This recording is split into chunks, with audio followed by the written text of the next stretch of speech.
Bom, pessoal, nós vamos aqui então dar seguimento à nossa disciplina de Física Geral 1. Vamos falar um pouquinho sobre a aceleração da gravidade, tá bom? Ou seja, vamos analisar o movimento em uma dimensão, só que agora o movimento na vertical, né, no eixo Y. Então seria um movimento de queda livre, um lançamento vertical para cima ou um lançamento vertical para baixo. Eu sou o professor Adriano Ferrarez. Bom dia, boa tarde, boa noite. Muito bem, olha só.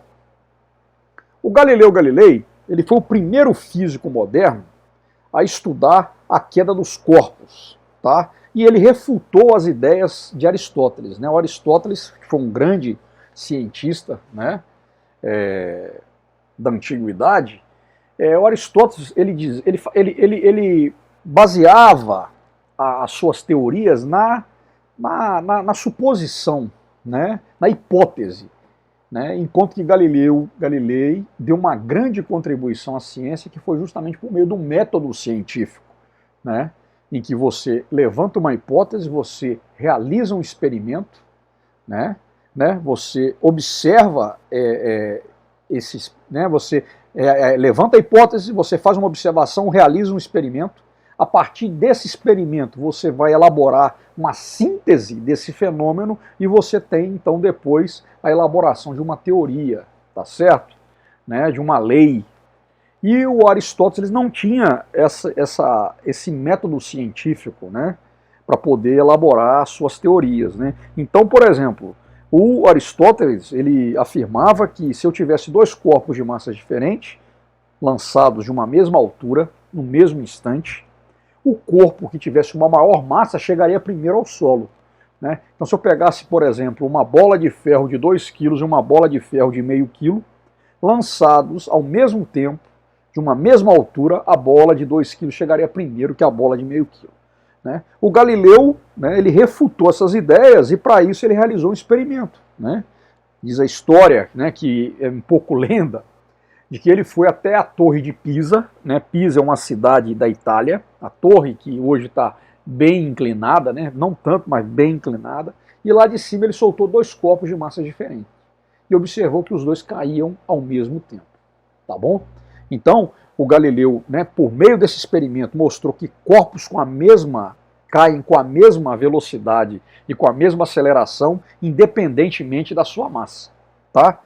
Né? E a posição em função do tempo,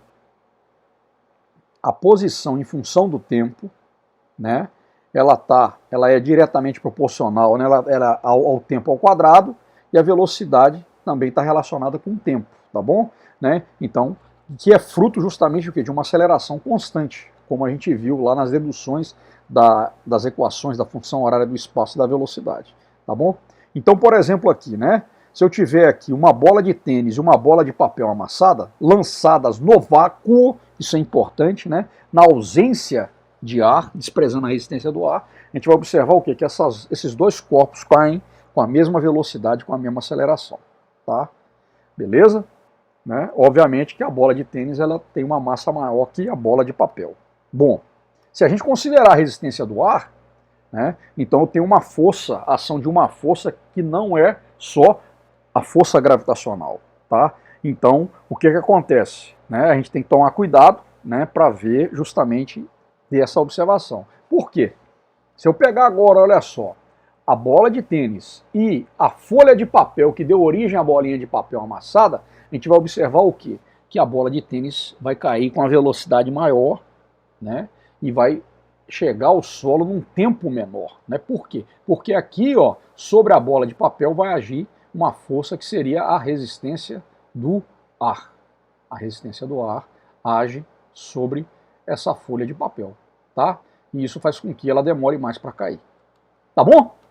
Tranquilo, muito bem. Então olha só, o que vai acontecer aqui?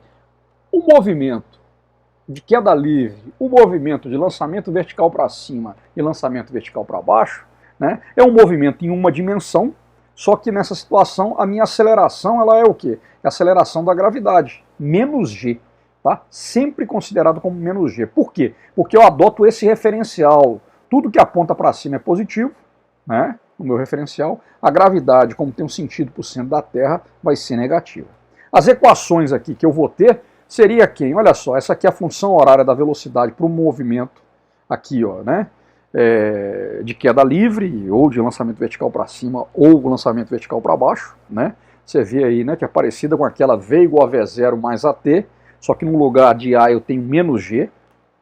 Essa equação é a equação da posição em função do tempo, um corpo que descreve um movimento de uma dimensão, só que no eixo Y, no eixo vertical, né? Essa é a equação de Torricelli adaptada, tá? E essa é a equação aqui adaptada também, considerando aqui, né, a definição aí, né, de velocidade média, né, considerando essa avaliação de velocidade, implícito aqui, obviamente, a função horária da velocidade, né, e o conceito de aceleração da gravidade. Tá bom? Então, olha só, todo objeto em queda livre fica sujeito a uma aceleração dirigida para baixo, que é a aceleração da gravidade, qualquer que seja o seu movimento inicial. Objetos atirados para cima ou para baixo, ou aqueles que soltos a partir do repouso. Tá? Beleza? Muito bem. Vamos fazer esse exercício então, olha só. Um corpo cai livremente a partir do repouso. Pede para calcular a sua posição e a sua velocidade em tempo t igual a 1 segundo, 2 segundos e 3 segundos. Tá bom? Então nós vamos aplicar então como é que ficaria a posição e a velocidade desse corpo que cai livremente a partir do repouso nesses instantes. Beleza? Então vamos lá. Muito bem. O corpo está em queda livre, ele cai livremente, né? A gravidade, aqui nós vamos adotar que o módulo da gravidade, ele é o que? 9,8 metros por segundo ao quadrado, tá bom? Em alguns exercícios nós vamos usar 10 metros por segundo ao quadrado, nós vamos arredondar esse valor, mas aqui especificamente nós vamos usar a gravidade, o módulo da gravidade igual a 9,8 metros por segundo ao quadrado, tá? O referencial que nós vamos adotar é esse, né? Tudo que aponta para cima é positivo.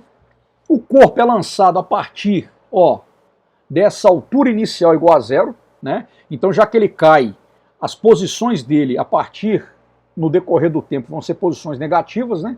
Ó, se aqui é zero, aqui para cima é positivo, para baixo vai ser negativo. E aqui está representada a gravidade. Vamos lá. Quais são as equações que nós vamos utilizar para analisar esse movimento de queda livre, né? A equação que me fala a posição em função do tempo, né? Considerando y0 igual a zero e v0 igual a zero, sobra o quê? Y igual a menos gt ao quadrado sobre 2. E a equação da velocidade em função do tempo, considerando v0 igual a zero, sobra o quê? V igual a menos gt. Tá certo? Essas são as equações que nós vamos usar para definir a posição e a velocidade desse corpo em queda livre naqueles instantes definidos. Muito bem, vamos lá. Para t igual a 1 segundo, o que eu vou fazer? Eu vou substituir 1 segundo no tempo, né, e o valor dado pela aceleração da gravidade, 9,8, né, o módulo. Então fica menos 9,8 vezes 1 ao quadrado dividido por 2, o que vai me dar o quê? Menos 4,9 metros. Certo? E a velocidade no tempo t igual a 1 segundo? Vai ser menos 9,8 vezes 1, que dá menos 9,8 metros por segundo. Tempo t igual a 2 segundos, olha lá. Substituo 2 no t ao quadrado. Então eu vou encontrar o quê? Que a posição desse cara no tempo t igual a 2 segundos é menos 19,6 metros e a velocidade que ele vai ter após 2 segundos é menos 19,6 metros por segundo. Para tempo t igual a 3 segundos, o que eu vou ter? Olha lá, substituo t igual a 3 segundos lá na equação.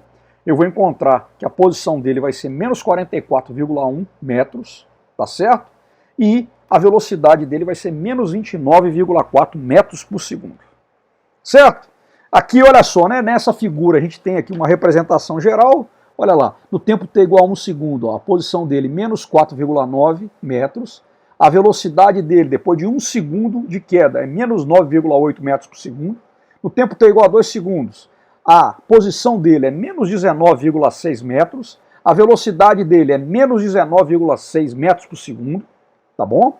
E no tempo t igual a 3 segundos, igual a gente calculou, olha lá, a posição dele, menos 44,1 metros e a velocidade, menos 29,4 metros por segundo. Né? Lembrando aqui, ó, que a aceleração ela é sempre constante, igual a menos 9,8 metros por segundo ao quadrado. Tá certo, pessoal? Tá? Aqui as referências da nossa aula, tá bom? Até a próxima aula. Valeu, galera!